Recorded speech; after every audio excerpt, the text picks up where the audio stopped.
بسم الله الرحمن الرحيم الحمد لله رب العالمين والصلاة والسلام على أشرف الخلق والمرسلين سيدنا محمد وعلى آله وصحبه أجمعين. We continue reading from Imam Al-Ghazali's Mizan al-Amal, Criterion of Action, and we are on page 102 of the Dar al-Minhaj Arabic text edition. بيان الأولى من الطريقين, the better of the two methods.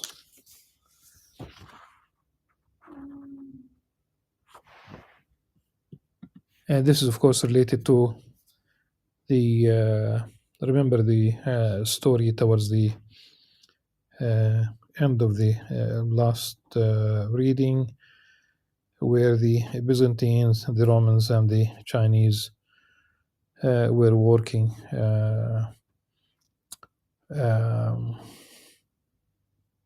doing excellent job. One part they did not know what the other part is doing.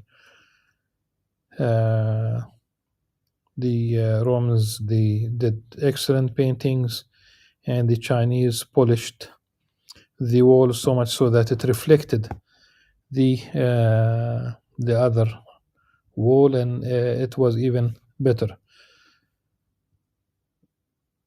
which is the path to happiness, if you will, the better path to happiness.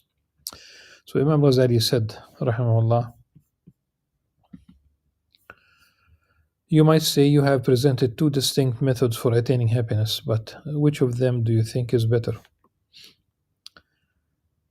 He responded by saying, it's the Imam Ghazali's style, فَإِنْ قُلْتْ فَعْلَمْ. If you say this, the hypothetical question, then the answer is this. Know that the answer to this question depends on the type of struggle that best suits the individual situation and the station in which he finds himself. The truth, as I understand it, and Allah knows the truth of the matter, is that it would be a mistake to give a simple yes or no answer to such a question. For the answer will differ depending on the individual and the situation. Anyone who develops a desire to become a wayfarer after reaching an advanced age would be better to follow the path of the Sufis.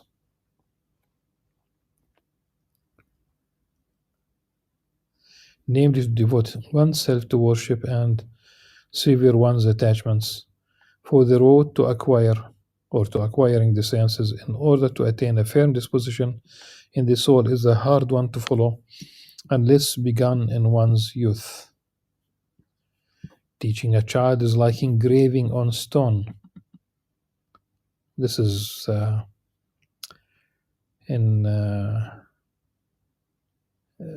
it rhymes in Arabic. It's beautiful, it's known, it's التعلم في الصغر كالنقش في الحجر. But you cannot teach an old dog new tricks. This is, I would say, this is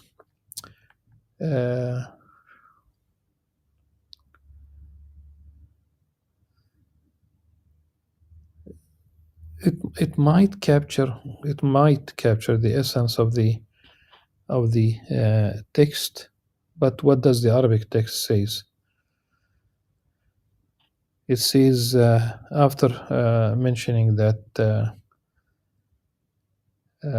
teaching a child is like engraving on stone, it says in Arabic, وَمِنَ الْعَنَاءِ رِيَاضَةُ الْهَرِمِ. You might say, and it is in vain, or you might say it is very tiresome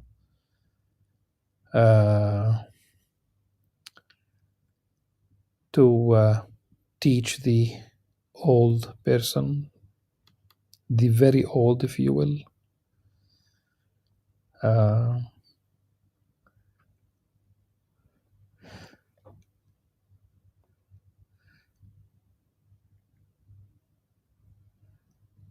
Okay. And riyada has more than one meaning. I think in such a context it is tarweed. It is almost like taming, like that's it. It's the personality has been shaped, not that it is impossible. This is why it says, وَمِنَ الْعَنَا. It is very tiresome. It's not impossible, it's very tiresome. So we point to the issue of translation here.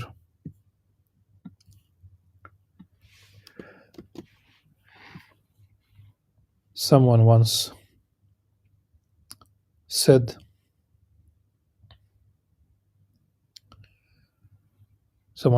to one of the great ones,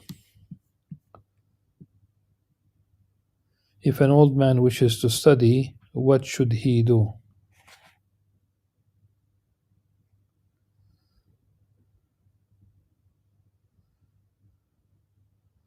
He replied, he may as well wash black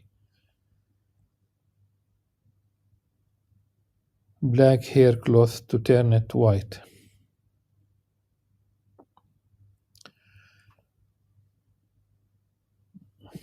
Again, if an old man wishes to study, someone said to one of the great ones, وَقِيلَ لِمَنْ كَانَ يُعَلِّمُ شَيْخًا. It has been said to someone who was teaching an old man, what are you doing? This is the Arabic text and the translation.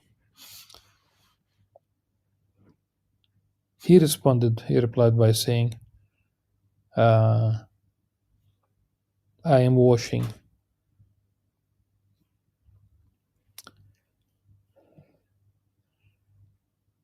This black hair cloth, maybe it could turn white. What this means is that for the majority of people, it is better to engage in action and suffice with enough knowledge to know what actions to do.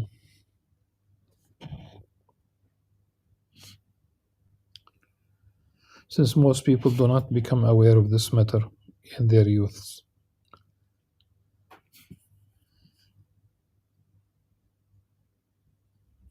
If they do begin then, those youngsters, it will depend on their natural character and intelligence.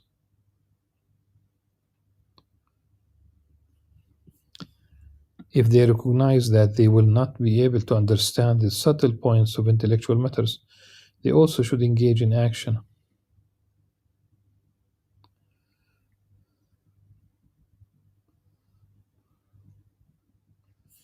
For there is no point in them pursuing the rational sciences.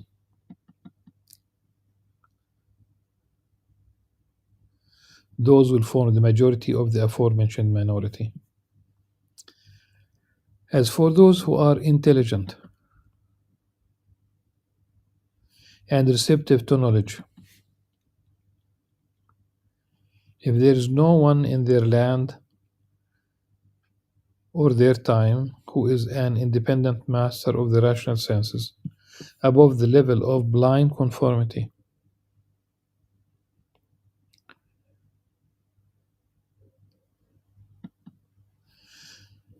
to those who preceded him, then they should follow the path of action, for this cannot be attained without a teacher, and it is scarcely within human power to attain it without one, except for the rarest of the rare over a long period.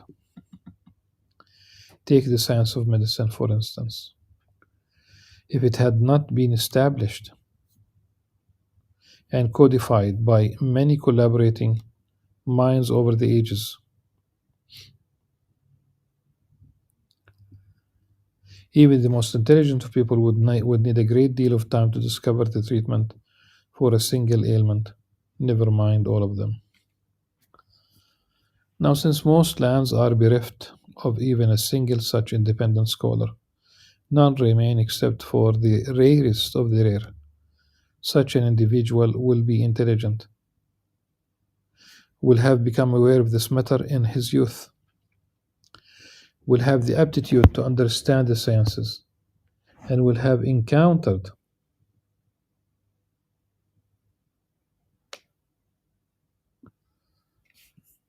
a scholar with independent mastery of the sciences, who either in truth and not only in name, actually and not merely officially like most scholars,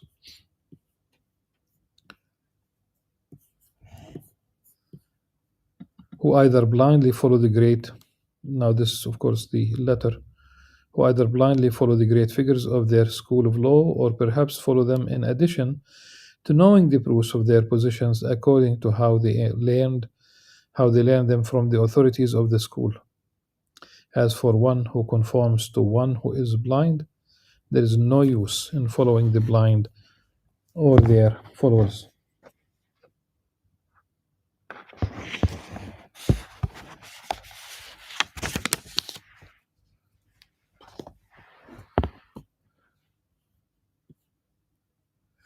As for one who conforms to one who is blind,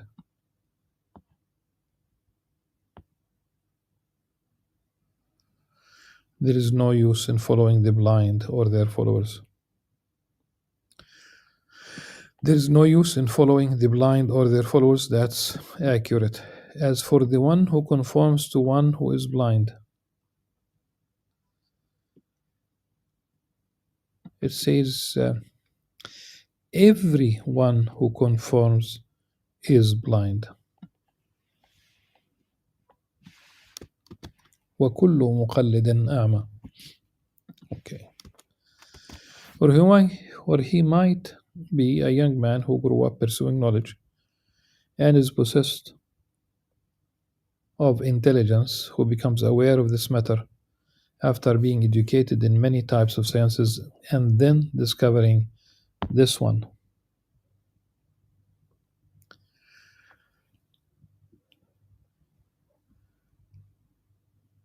This one that we seek, that we advocate also. Such a person is ready to follow both methods together. It is best that he engages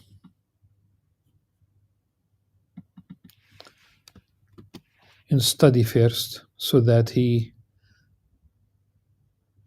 may attain whatever rarefied sciences his human capacity allows him to acquire through struggle and study.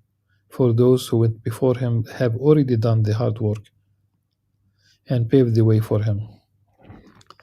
Once he has attained as much of this as he is able, so that there is not a single branch of these sciences that he has not attained, he may withdraw himself from mankind and turn away from the world to devote himself solely to Allah subhanahu wa ta'ala. Then he should wait and see, for perhaps some things that were obscured from others who followed this path might be opened unto him. That is my view on the matter, and Allah knows best. One might conclude from it that the correct path for the majority of people is to engage in action. Action includes practical knowledge, by which I mean that which acquaints one with the proper modality of action. Practical knowledge is not nobler than action, but on the contrary is below it, for it is required for it, in contrast to such knowledge, as is desired solely for its object, such as knowledge of Allah and His qualities, angels, books, and messengers, or knowledge of the soul and its qualities, or knowledge of the dominion of heaven and earth, and the like. Those types of knowledge are theoretical, not practical, for although they can provide benefit for action, this benefit is incidental and not their primary purpose. Now, since the correct path for most people is action, the Prophet ﷺ went to great lengths to cover all of this, of its fundamentals and details, even to the point of teaching people how to properly clean themselves after answering the call of nature. Conversely, when he referred to matters of theoretical knowledge, He did so in general rather than in detail, and did not speak of the qualities of Allah subhanahu wa ta'ala, except to say that nothing's like unto him, and he is the hearing, the seeing. ليس كمثله شيء وهو السميع البصير.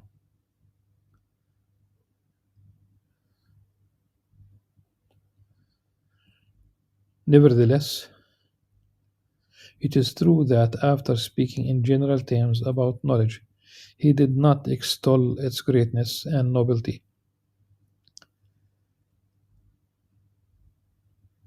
and its precedence over action on countless occasions, such as when he said, "An hour's contemplation is better than 60 years of worship." This is not a hadith, though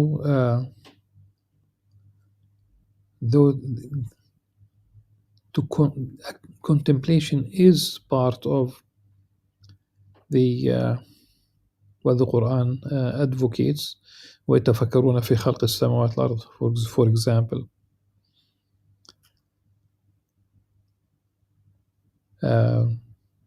Verily, in the differences between the heavens and the earth are signs for those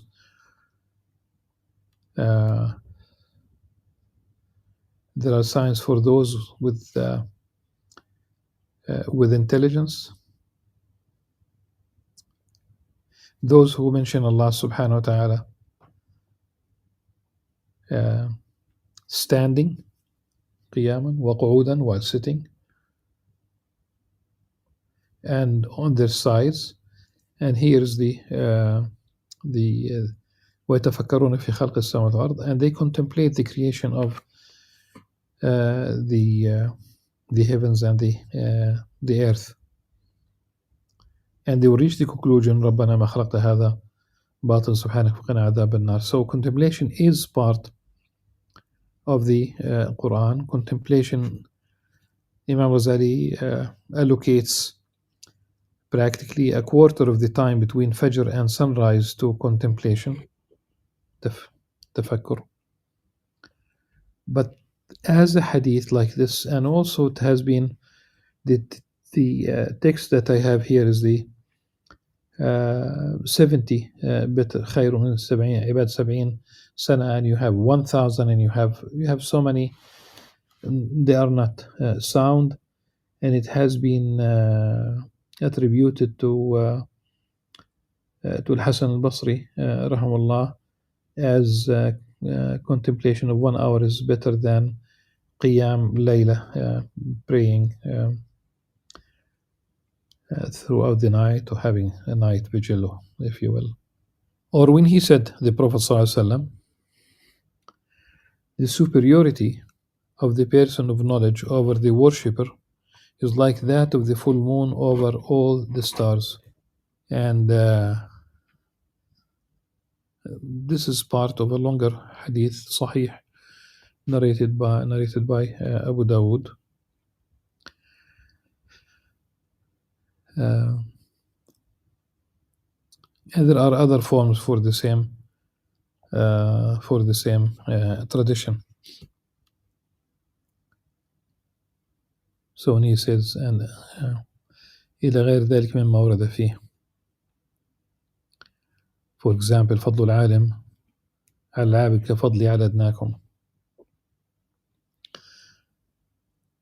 So rather than the full moon, the light of the moon, we would benefit of the light of the moon much more than we benefit from the light of the stars.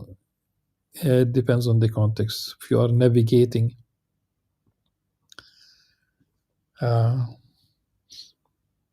in the middle of the ocean, and it's a starry night, and there is end of the month, no moon, then definitely you will be benefit in that particular context of the light of the stars. But that's not the issue right now. Now, this knowledge that is superior to action could only be one of two things: knowledge of the modality of action, which is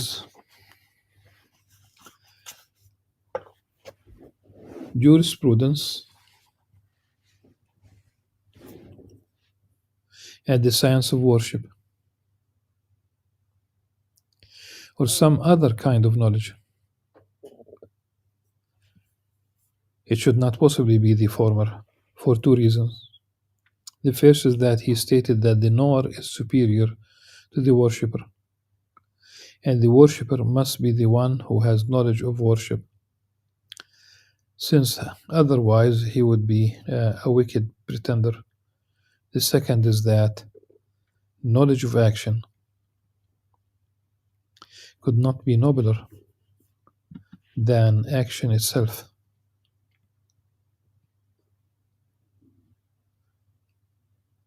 Since practical knowledge is not sought for its own sake, but only for the sake of action, something that is sought for the sake of another thing cannot possibly be nobler than that thing.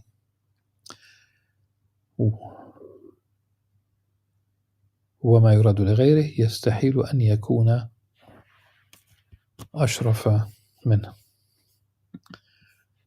This was a